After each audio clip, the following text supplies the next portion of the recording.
More than 15 years on, the family of Claudia Lawrence are still waiting for answers. On an ordinary Wednesday in March 2009, she finished an early shift at a university kitchen in York, walked home through familiar streets, and spoke to her parents about Mother's Day. By the following morning, she was gone. No goodbye. No trace. No explanation. And after years of investigation, detectives reached a troubling conclusion. The answer may never have been far away at all. They believe someone, somewhere, knows exactly what happened to Claudia Lawrence. So why, after all this time, has nobody spoken?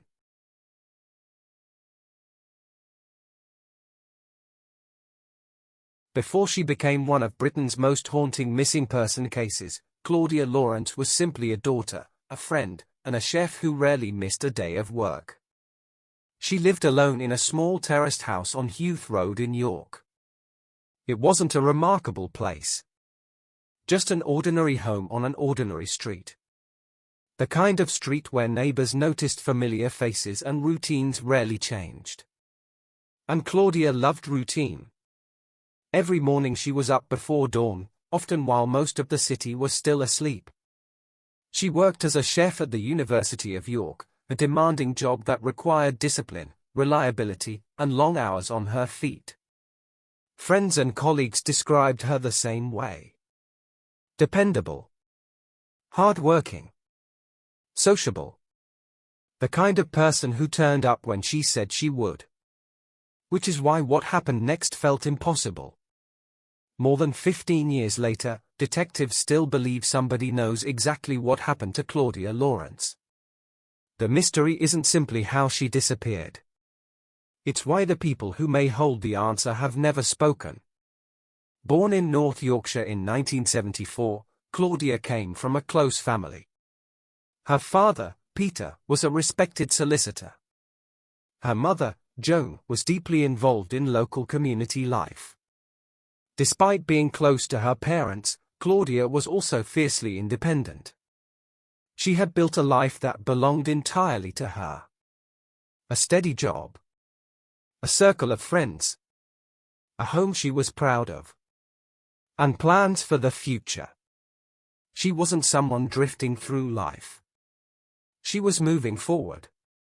Friends remember her sense of humor. Her warmth. Her ability to make people feel comfortable.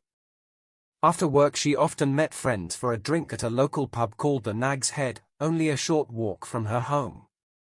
It was there that many of her closest friendships were formed. One of those friends was Susie Cooper. The two women spoke regularly and had standing arrangements that rarely needed confirming. Their friendship was built on familiarity and routine. And routine mattered. Because routine is often what investigators look for when someone disappears. The moment a routine breaks, it leaves questions behind. Claudia also had a private side. There were parts of her personal life that even close family members knew very little about. Relationships. Friendships. Connections she largely kept to herself. At the time, none of that seemed unusual. It was simply her life. But years later, investigators would come to believe that some of those private relationships might hold important clues. Claudia had dreams beyond York. She had traveled to Cyprus several times and had even explored the possibility of working there one day. She was making plans. Looking ahead. Thinking about the future. And that's perhaps the most important thing to remember. Claudia Lawrence was not a woman preparing to disappear. She was planning her next holiday. Her next week. Her next year. On the evening of March 18, 2009, she spoke to her parents about Mother's Day. It was an ordinary conversation. The kind families have every day. Nobody knew they were hearing Claudia's voice for what may have been the final time. Years later, her mother would still remember that call. Not because anything seemed wrong, but because nothing did. And within hours, Claudia Lawrence would vanish, leaving behind a mystery that Britain is still trying to solve. Wednesday, March 18, 2009, began the way countless mornings had begun before. In darkness. Just after 6 o'clock, Claudia Lawrence started her shift at the University of York. For the next 8 hours, everything appeared completely ordinary. She prepared meals, worked alongside colleagues, followed the routine she knew so well. Nothing about that day suggested it would become one of the most closely examined days in British true crime history. Shortly after 2 o'clock that afternoon, Claudia finished work and left Goodricke College on foot. A CCTV camera captured her walking away from the building. Calm, unhurried, completely unaware that investigators would later study those images frame by frame.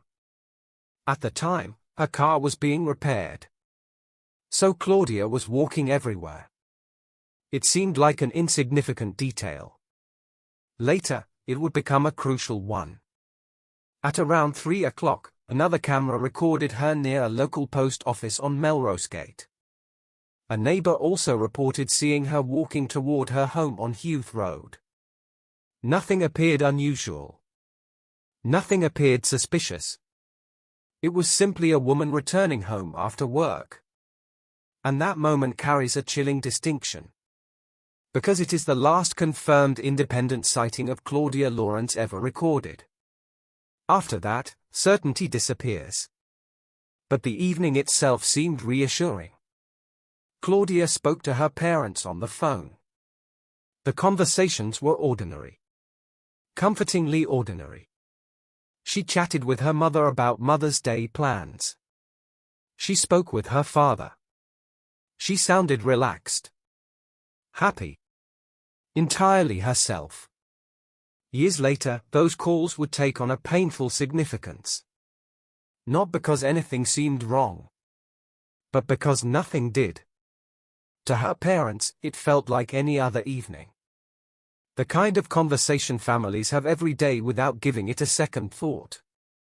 Nobody knew they were listening to Claudia's voice for what may have been the final time. Before ending the call, Claudia mentioned she was tired. She planned to go to bed early. With her car still in the garage, she would need to leave the house before dawn to walk to work the next morning. It was a simple plan. The sort of plan millions of people make every night. At 8:23 p.m., Claudia sent a text message from her silver Samsung phone. At 9:12 p.m., another message arrived. And then something happened that investigators would later find deeply troubling. Silence. No confirmed outgoing calls. No confirmed outgoing texts. No verified contact with another person. For most people, that might not seem unusual. But Claudia wasn't most people. Friends described her as constantly connected. A prolific caller. A prolific texter. Someone who rarely left messages unanswered. Communication was woven into her daily routine. Which meant that a sudden and complete silence from Claudia wasn't simply unusual.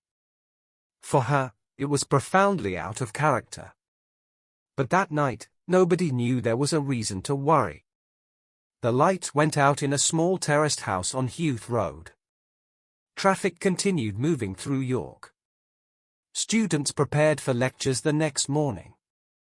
Neighbors settled into bed. And somewhere within those quiet hours, the timeline begins to break apart.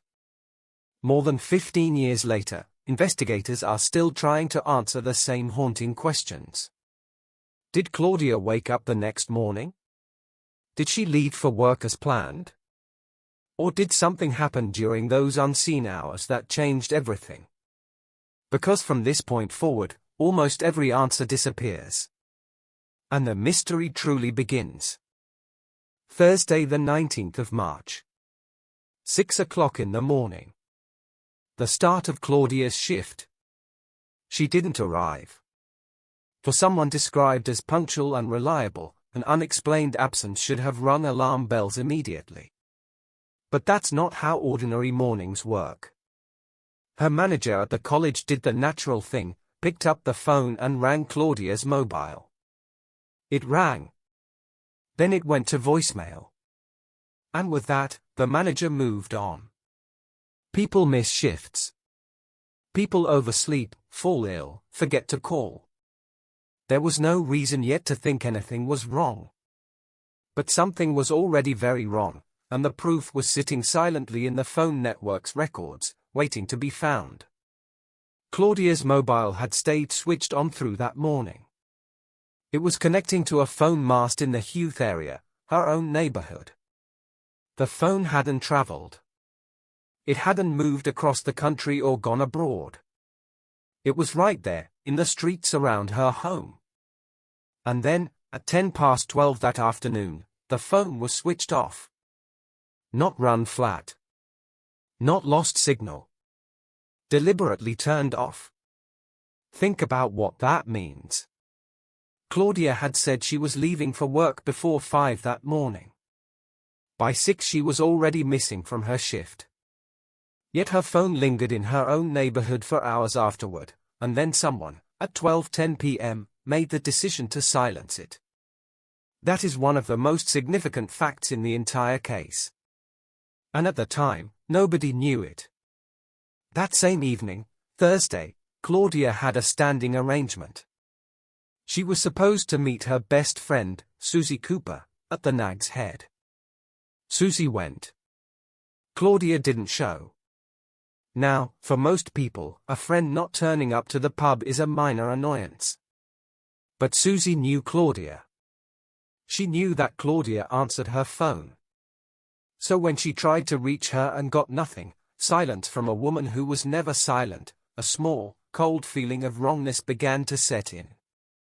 Susie tried again the next morning, Friday the 20th. Still nothing. Now genuinely alarmed, she started ringing round their mutual friends, including George Foreman, the landlord of the Nag's Head, trying to piece together where Claudia could be. And then she made the call she must have dreaded making. She rang Claudia's father, Peter. Peter Lawrence, the careful, methodical solicitor, did what any father would do. He phoned the college and learned his daughter hadn't shown up for 2 days running. And then he drove to her cottage, let himself in with his own key, with George Foreman beside him, and stepped into his daughter's home not knowing what he would find. What he found told a strange, contradictory story. The house was tidy. The bed was made. There were unwashed dishes in the sink, as if someone had eaten breakfast. Claudia's handbag was there, and inside it, her purse, her bank cards, her passport. Everything a person needs to start a new life somewhere, all left behind. But a few things were gone. Her mobile phone. A set of hair straighteners. And the rucksack she always used to carry her chef's whites to and from work. To anyone who knew Claudia's routine, the message of that house seemed clear. It looked, for all the world, as though she had got up, got ready, and left for work as normal, and then simply evaporated somewhere between her front door and a kitchen 3 miles away. Peter Lawrence reported his daughter missing to North Yorkshire Police at around 2 o'clock that Friday afternoon. And here the family hit their first wall, one that would shape the entire investigation, and one that still stings today. As the days passed, optimism slowly began to disappear. At first, North Yorkshire Police approached Claudia's disappearance the way they approached many missing person cases. Cautiously. Statistically, most missing adults are eventually found. Many return home voluntarily. Others make contact with family within days. There was no sign of forced entry. No obvious evidence of violence. Nothing inside Claudia's house immediately suggested a crime had taken place. From the outside, it looked like an ordinary disappearance. But Claudia's family never believed that explanation. This wasn't someone who would simply walk away. She had spoken to her parents about Mother's Day. She had work the next morning. She had plans. And perhaps most importantly, she had left behind everything she would have needed to start a new life elsewhere. The longer the silence continued, the less sense it made. 5 weeks after Claudia vanished, investigators reached a significant decision. The inquiry was upgraded. This was no longer being treated as a missing person case. It was now a suspected murder investigation. And as detectives dug deeper, they found themselves facing a series of troubling questions. The phone. One of the most important pieces of evidence was Claudia's mobile phone. Cell site analysis showed that the device remained in the Houth area throughout Thursday morning. Then, at 12:10 p.m., it was switched off. And it was never used again. The discovery raised a disturbing possibility. If Claudia had left home before dawn to walk to work, why did her phone appear to remain near her house for hours afterwards? Had she never left home at all? Or was somebody else carrying the phone? Investigators couldn't answer either question. But the timeline was beginning to break apart. The CCTV. Detectives then turned to surveillance footage. The most direct route between Claudia's house and the university passed a CCTV camera near a local post office on Melrose Gate. The previous afternoon, that same camera had captured Claudia walking home from work. But on Thursday morning, there was no sign of her. On its own, that might not seem significant. She could have taken another route. She could have crossed the road. She could simply have missed the camera. But combined with the phone evidence, the absence became difficult to ignore. Once again, investigators found themselves asking the same question. Did Claudia Lawrence ever leave home that morning? The silence. As public concern grew, so did the scale of the investigation. Crime Stoppers offered a reward. More than 1,200 calls were received. Posters appeared across York. The Archbishop of York made a public appeal.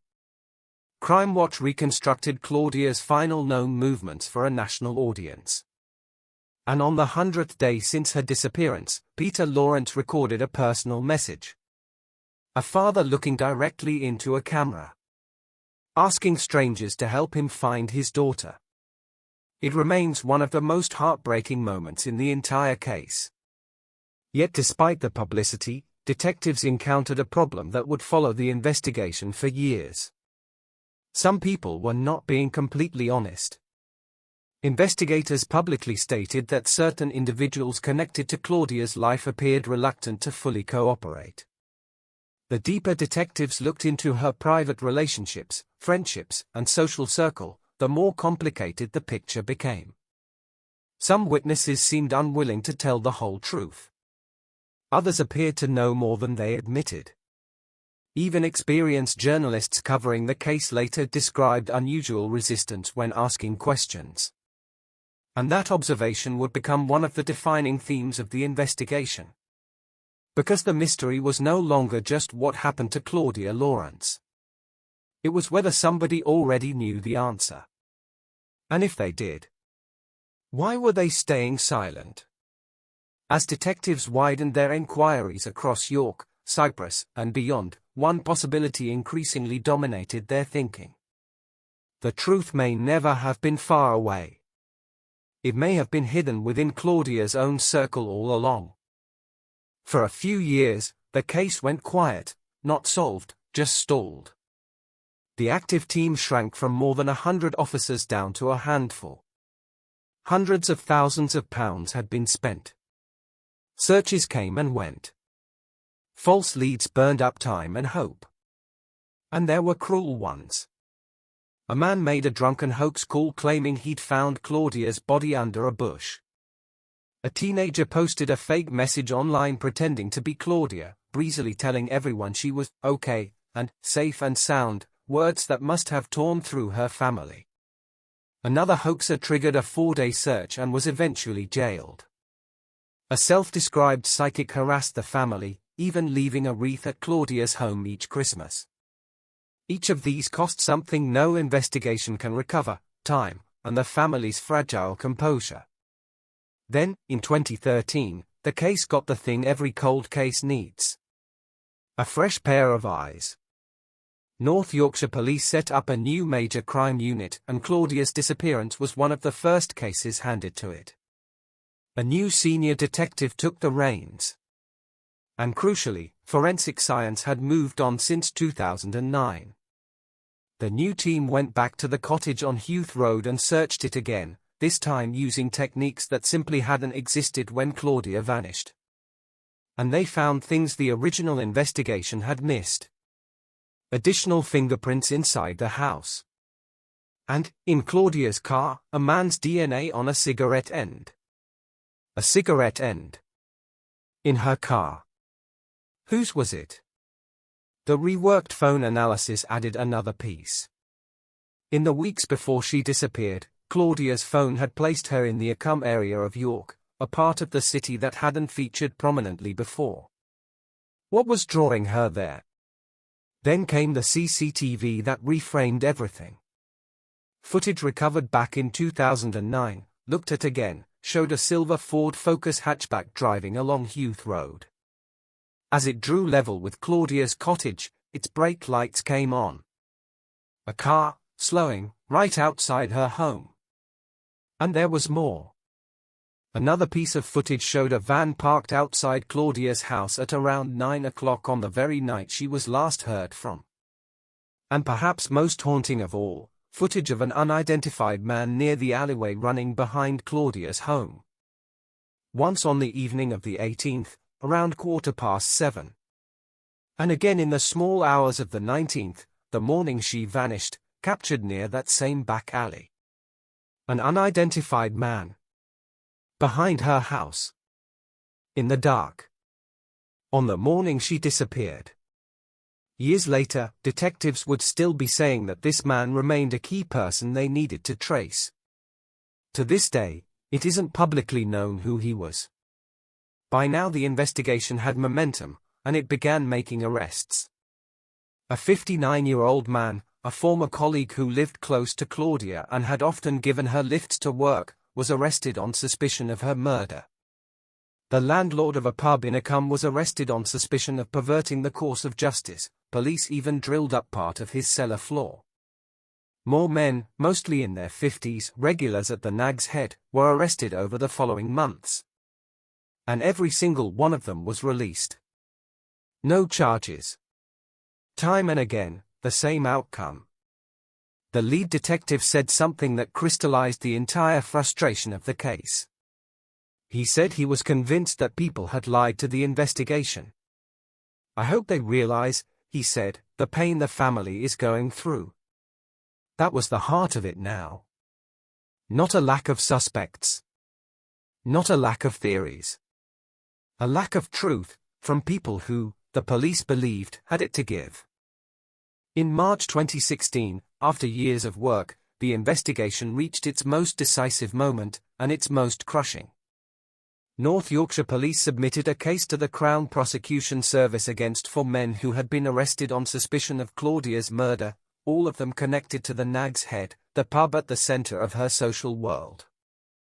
This was the force saying, in effect, "We believe we know enough to charge." The CPS reviewed it and said no. There was not enough evidence to bring charges. All 4 men denied any involvement. And there it ended. The police reaction was extraordinary, and revealing. Rather than quietly accepting the decision, detectives openly blamed witnesses, accusing people of lying and holding the investigation back. It is rare to hear a police force say so bluntly that they believe the obstacle to justice isn't a clever criminal or a lack of leads, but ordinary people choosing silence. And that points to what may be the most important truth of the Claudia Lawrence case. This was never a stranger snatched off a motorway by someone who melted into the night. The shape of the evidence, the phone lingering in her own neighborhood, the car braking outside her door, the man by the back alley, the DNA in her car, the warnings given to a journalist, the witnesses described as less than candid, all of it points inward, toward people who knew her. Toward a local man, known to Claudia, and quite possibly toward others who knew something afterward and said nothing. That is the engine of this mystery, and it's far more disturbing than any chase. Because it means the answer may not be hidden in some remote field or distant country. It may be sitting inside the memory of someone who has carried it, quietly, for over 15 years. The searches never truly stopped. As recently as 2021, acting on information they wouldn't disclose, police searched gravel pits and fishing ponds at Sand Hutton, several miles outside York. They drained a lake. They brought in ground-penetrating radar and specially trained dogs and combed the lake bed by hand. They found nothing significant. Over the years, other names have drifted into the story, including the convicted killer Christopher Halliwell, a taxi driver linked by some to crimes far beyond the 2 murders he was convicted of, and to the recurring, eerie date of the 19th of March. But the police have stated there is no direct evidence connecting him to Claudia, and that he was, in fact, recorded on camera buying petrol in Swindon the evening before she vanished.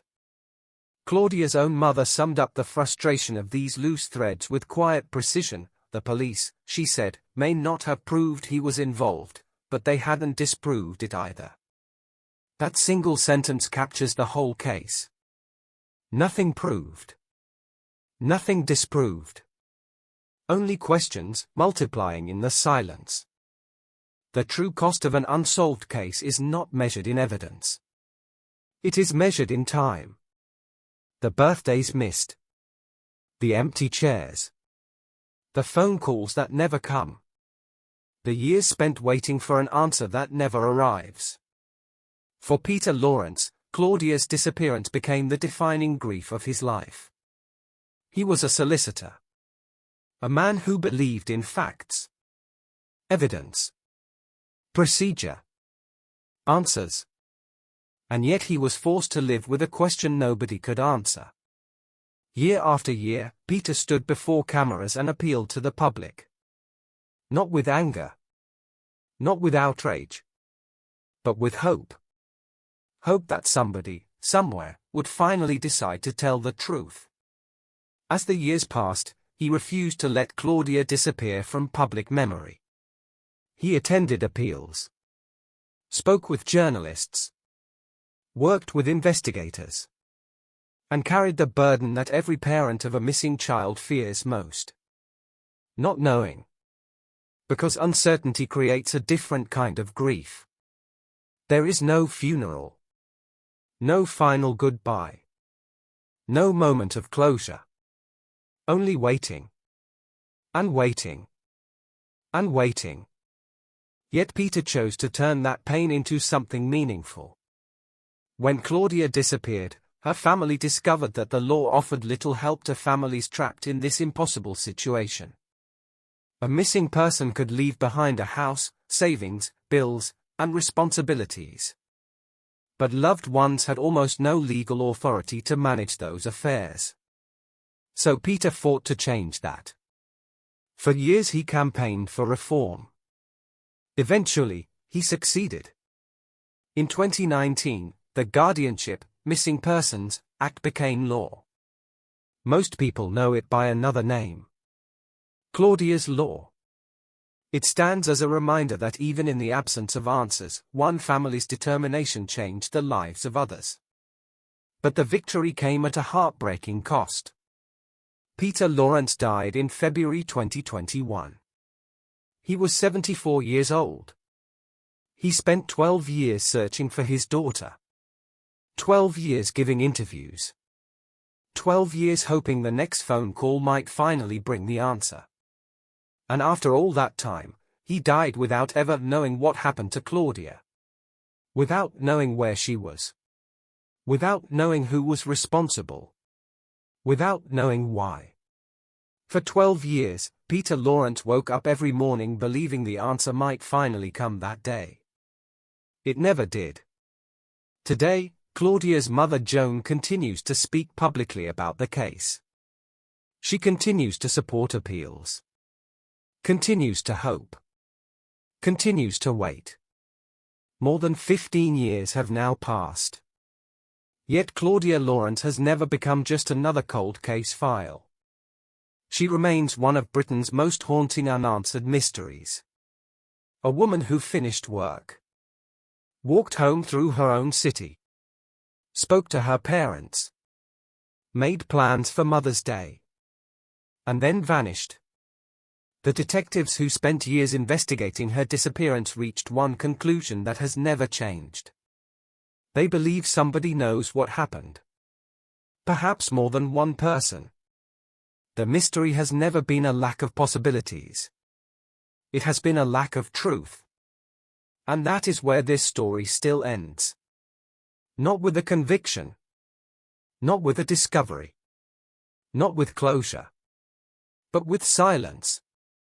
Somewhere, someone may still remember exactly what happened during those missing hours in March 2009.